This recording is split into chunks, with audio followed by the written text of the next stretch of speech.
Hémicycle, c'est la chronique politique quotidienne du Grand Journal avec Alexis Lacroix le vendredi. Bonjour Alexis. Bonjour Steve. Je ne pourrais pas soutenir la comparaison en matière footballistique vis-à-vis de vous, par exemple. On le testera peut-être un jour. Et donc je décline cette invitation. Allez, parlons politique donc avec vous Alexis. Je rappelle que vous êtes directeur de la rédaction d'Actualité Juive. Retour sur le duel télévisé hier soir sur BFM TV entre Jordan Bardella et Valérie Ayé, tête de liste respective du Rassemblement National et de Renaissance Renew pour les élections européennes. Qui des deux l'a emporté selon vous, Alexis ? Alors, vous me posez une question évidemment abrupte. Je vais pas me défiler, je vais vous répondre. C'est comme ça, c'est la réalité. Même si vous aimez la nuance. Voilà, mais il faut pas se leurrer qu'en dépit de ses efforts, la tête de liste de la liste Renaissance, majorité présidentielle, je crois, n'a pas réussi à rétablir une situation qui s'est mal goupillée dès le départ. Vous savez bien qu'en télévision, enfin tous les spécialistes de communication politique et de politique, et vous en faites partie, savent très bien qu'en télévision, l'utilisation de l'agressivité doit être faite avec beaucoup de mesures et de nuances justement. Il ne faut pas sortir tout de suite l'artillerie lourde. Si vous voulez, vous apparaissez très vite comme quelqu'un qui n'arrive pas à contenir ses nerfs, sa nervosité personnelle. Et c'est l'erreur qu'a faite hier Valérie Ayé à vos yeux ? Je crois que c'est incontestablement une erreur. Quand on a, si vous voulez, une confrontation à la loyale, pour autant que les chaînes info offrent ce cadre et cette possibilité, immédiatement être dans un registre qui est celui de la délégitimation de l'adversaire, je crois que c'est malhabile. Et puis ensuite, évidemment, il y a le fond, si vous voulez, au-delà de, j'allais dire, cet apéritif qui était raté et qui a donné d'ailleurs à Jordan Bardella le beau rôle il apparaissait comme quelqu'un justement de plus mesuré, de plus contenu dans sa parole, mais aussi de plus respectueux de son adversaire politique, immédiatement, vous voyez. Et après, ça m'a frappé. Et ensuite, évidemment, il y a les arguments sur le fond. Et il y a eu de nombreuses séquences, notamment, on peut l'évoquer, une séquence où Jordan Bardella avançait qu'il y avait un lien entre immigration et délinquance. Et c'est vrai que face à lui, elle aurait pu sortir des arguments, mais la tête de liste de Renaissance n'a vraisemblablement pas mobilisé les arguments pour déconstruire éventuellement les énoncés du président du Rassemblement National. Donc je crois qu'elle a raté beaucoup d'occasions.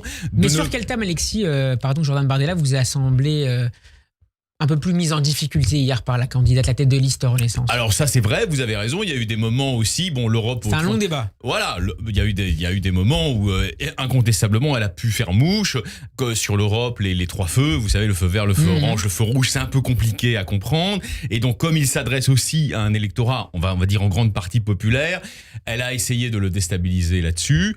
Mais je crois qu'en revanche, il y a eu beaucoup... Sur ses relations avec d'autres membres de l'extrême droite européenne. Naturellement, c'est évident que assumer, si vous voulez, le pédigré de l'AfD ou voir certaines déclarations de Salvini n'est pas forcément évident pour Jordan Bardella. Mais c'est vrai qu'il y a eu beaucoup de tentatives, si vous voulez, de le mettre dans les corners. On le comprend d'ailleurs, ils ont préparé, les conseillers sont là, les conseillers politiques, médiatiques et tout sont là. Et on doit lui dire, tu as vu que quand même dans les derniers mois, l'un des moments télévisuels où il a eu le plus de difficultés parce qu'il ne s'attendait pas sans doute à l'époque à la question, c'est quand on a mis sur le tapis l'antisémitisme de Jean-Marie Le Pen, avéré d'ailleurs, enfin il ne s'agit pas de le nier. Or lui, si vous voulez, je vous l'avais dit, on l'avait analysé à l'époque, pour des raisons qui ne correspondent pas à ses convictions personnelles, mais en revanche à une forme de prudence vis-à-vis du père de sa principale, j'allais dire, marraine politique. Il n'avait pas envie de tirer à vue sur Jean-Marie Le Pen en direct à la télévision, c'était sur BFM TV que ça s'était produit il y a 6 mois à peu près. Il a été beaucoup plus clair hier. Voilà, donc là ils ont dû se dire, ah ouais, ça, on voit le câble, si vous voulez, c'est ça qui est le problème. La communication doit rester subtile. Ils ont dû se dire, oh oui, ça c'est sûr, si tu te sens en difficulté, tu dégaines Jean-Marie. Mais quand elle a dégainé Jean-Marie, entre guillemets, Jordan Bardella savait très bien que cela viendrait à un moment ou à un autre. N'était plus présent. Il ne pensait peut-être pas que ça viendrait au bout de 16 minutes de débat, mais il pensait que ça viendrait peut-être au bout d'1 heure, mais c'est venu très vite. Et c'est vrai que là, si vous voulez, on se dit, sans être un stratège politique, mais enfin, on aime bien commenter, vous voyez, les affrontements politiques, ça fait partie d'ailleurs de la politique. La politique, ça n'est pas seulement des idées, c'est aussi une certaine manière de les exposer, des mises en scène, du théâtre. La télévision, c'est un théâtre aujourd'hui, c'est d'ailleurs le grand théâtre des sociétés. Où la forme compte autant que le fond. D'une certaine manière, oui. C'est-à-dire que si vous exprimez des idées qui sont valides pour certaines, et je suis loin de penser que Valérie Ayé n'ait dit que des bêtises, mais que vous les exprimez avec un mélange d'arrogance, d'agressivité et de prévisibilité, votre prestation s'en trouve amoindrie. Et je crois que c'est ce qui s'est produit en fait disons, dans la marche, de très larges parties de ce débat. Alexis, hélas. Donc évidemment, ça a des conséquences politiques. On va y venir. L'élection aura lieu donc le 9 juin, c'est dans un mois et quelques jours. Selon la dernière enquête Ipsos-Cevipof publiée par le journal Le Monde, l'écart dans les intentions de vote est désormais de 15 points entre les deux en tête de liste, disons-le comme ça, 32% pour Jordan Bardella, 17% pour Valérie Ayé. C'est clairement plié pour Renaissance, dont le principal objectif désormais est de ne pas se retrouver sur la 3e place du podium derrière Raphaël Glucksmann. Alors, vous savez qu'en politique, il faut jamais dire que c'est plié ni dans un sens ni dans l'autre. D'ailleurs, on voit bien la prudence dont fait preuve, même si elle est un peu tactique, mais Jordan Bardella en disant, vous savez, quand on est premier, on ne sait jamais quel score on aura. Il serait déçu si c'était 28 ou 29. Mais les études d'opinion se multiplient avec toujours les mêmes dynamiques. Voilà, et pour l'instant, effectivement, la dynamique, on va dire, dans le camp progressiste, entre guillemets, puisqu'il s'appelle comme ça, la dynamique montre que de très nombreux électeurs d'Emmanuel Macron, de 2022, disons, sont séduits par Raphaël Glucksmann. Donc, alerte. Mais avant de passer à ce point-là, d'abord sur l'écart de 15 points, on n'est plus à 10 points, on est à 15 points désormais entre l'extrême droite. Alors là, vous parliez entre le RN et Renaissance. Oui, alors la dynamique, effectivement, objectivement, d'ailleurs, vous savez, le président de la République est un homme intelligent, il voit bien la difficulté du combat, et donc la mission qu'avait une femme comme Valérie Ayé hier soir, ça n'était évidemment pas d'inverser la tendance, c'était de réduire l'écart. Là, je vous le dis le plus objectivement possible, je crois que c'est difficile. C'est-à-dire qu'il fallait de toute façon qu'elle embarque, comme on dit avec elle, des gens de centre-droit, des gens de centre-gauche encore un peu hésitants, et qui se sera dit, ouais, elle en a mis plein la figure à Jordan Bardella, ça m'a plu. Sincèrement, je crois pas que des personnes hésitantes aient pu se dire cela. La conséquence, c'est quoi? Donc là, on en vient à Glucksmann. Ouais. C'est que pour des électeurs socialo-macroniens, il y en a beaucoup historiquement en réalité, vous voyez, qui ont pu ces dernières années avoir des doutes sur les orientations prises par les gouvernements successifs d'Emmanuel Macron, et notamment le dernier, quand même empreint d'une forme de néo-sarkozysme, même intelligent.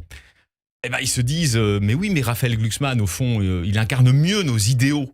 Et donc les études d'opinion, attestent toutes d'une tentation Glucksmann dans le cœur du cœur de l'électorat de gauche macronienne historique. Donc ça, c'est très dangereux. Ça veut dire que la capacité de pénétration dans un centre-gauche modéré de Raphaël Glucksmann est élevée. Voyez.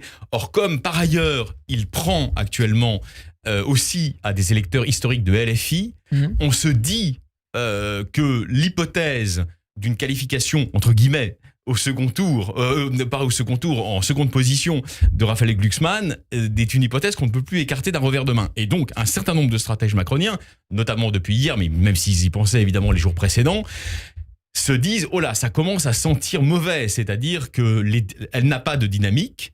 C'est pas sa faute à elle, bien sûr, c'est qu'elle porte un passif considérable. Elle n'a pas de dynamique. Le moteur n'a pas été véritablement remis en marche hier soir. Et donc, où va-t-on? Est-ce qu'on va vers une configuration qui les inquiète, où il y aurait 14-14 ou 15-13? Et alors là, ça serait le coup de semonce terrible. Le président de la République serait d'ailleurs obligé à plus que le petit remaniement auquel il se prépare après les élections européennes. Le président de la République qui, Alexis, s'est exprimé fin avril à la Sorbonne pour un grand discours consacré à l'Europe.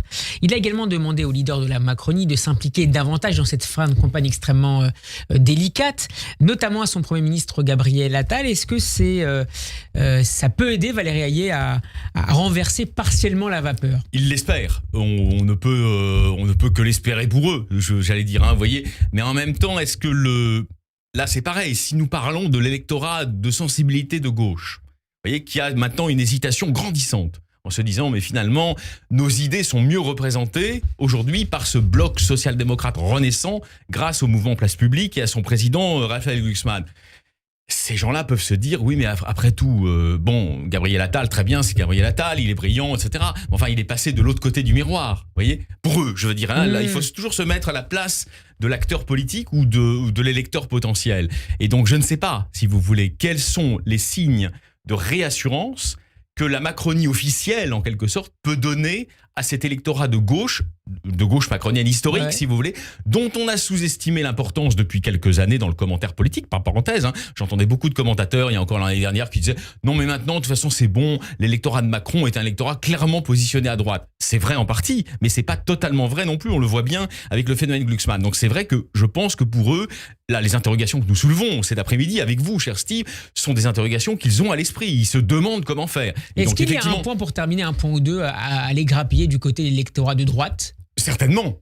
Certainement. Et si vous voulez, on voit bien que la machine, en quelque sorte, à cornériser Bellamy a été mise en place dès le début. Bellamy se retrouve, au fond, pris dans une meule entre le pôle Renaissance, qu'est-ce qu'il est, il n'est pas flambant, et les droites nationales, vous voyez, qui se servent un peu sur son dos, et notamment, bien sûr, le Rassemblement national. Donc, vous avez raison, il y a sans doute un point ou deux à prendre. Mais je pense que là, le problème principal qui se pose aujourd'hui à ce segment historique de la Macronie, c'est le vote de gauche et le risque effectivement d'une transfusion progressive vers Raphaël Glucksmann qui, pour de bonnes ou mauvaises raisons, peu importe, là nous analysons les choses, nous ne jugeons pas, est en train de séduire en proposant aussi un renouvellement générationnel qui joue évidemment parce que sur le plan politique, c'est un homme nouveau, Raphaël Glucksmann. Merci beaucoup Alexis Lacroix d'avoir été avec nous. Je rappelle que vous êtes le directeur de la rédaction d'Actualité Juive. On peut vous écouter sur radioj.fr et vous écouter et vous voir sur notre chaîne YouTube. Shabbat Shalom et à lundi. Shabbat Shalom, merci beaucoup. Merci à vous.